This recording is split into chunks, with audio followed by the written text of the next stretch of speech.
তো গাইস আজকে ছিল দেবদোল, তো সেই জন্য আমার একটা দিদি ফোন করে বললো যে ভাই একটু মাঠে যাবি, কিছু ছবি তুলবো। আমি বললাম যে ঠিক আছে। তো দিদি আমাকে বলেছিল 4টার দিকে ফটো তুলতে, কিন্তু 4:30 বেজে গেছে, তাও আসার কোনো পাত্তা নেই।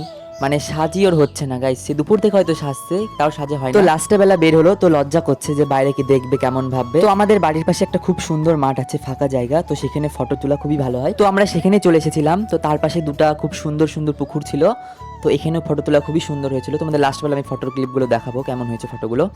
তো সে এখানে তার ফোনে কিছু পোস্ট রেখেছিল, মানে ফটো তোলার পোস্টগুলো, সেগুলো আমাকে দেখাচ্ছে। যে দেখতে পাচ্ছ এরকম পোস্ট ওরা অনেকেই মানে ফোনে রেখেছিল। ওর ফটো তুলতে তুলতে আমি মানে বিরক্ত হয়ে গেছি গাইস প্রচুর। তার কিছু নর্মাল ফটো তোলার পরে সে এখন গালে আবির দিয়ে মানে ফটোশুট করবে। তো পিছনের দিকে তাকিয়ে দেখছি আমার একটা বুনু চলে এসে ফটোশুট করার জন্য। আজকে আমি পুরো শেষ গাইস, আমার পুরো গ্যালারি আজকে পুরো শেষ হয়ে যাবে ফটোতে। তো তারপরে আর কি ওখানে ফটোশুট কিছু করার পরে আমরা চলে এসেছিলাম ধান ক্ষেতের জমিতে। সেখানকার ভিউ দেখে তো আমি পুরো অবাক হয়ে গেছিলাম, মানে এত সুন্দর ভিউ, চারদিকে পুরো সবুজে সবুজ। ভাবলাম কিছু আমি ছবি তুলবো সেখানে, তো আমার ছবি তো দূরের কথা, আমি ওখানে কোনো রেস্টই নিতে পারিনি এক সেকেন্ডও। তাদের ছবি তুলতে তুলতে আমি পুরো ব্যস্ত। যে ভুচকেটা দেখছো এর পোজ দেখলে তোমরা অবাক হয়ে যাবে। এই মানে স্লো মোশন হাঁটবে এরকম ভিডিও বানিয়ে দিয়ে মানে আমাকে পুরো শেষ করে দিয়েছে। তো তারপরে সন্ধ্যা লেগে গেল, আমরা ফটো শ্যুট করে নিয়েছিলাম। তো তারপরে বাড়ি যাচ্ছিলাম। আজকের ভিডিও কেমন লাগলো অবশ্যই কমেন্টে জানাবে। আর এই ফটোগুলো আমি তুলে দিয়েছিলাম দিদিটাকে, কেমন হয়েছে সেটাও অবশ্যই কমেন্টে জানাবে।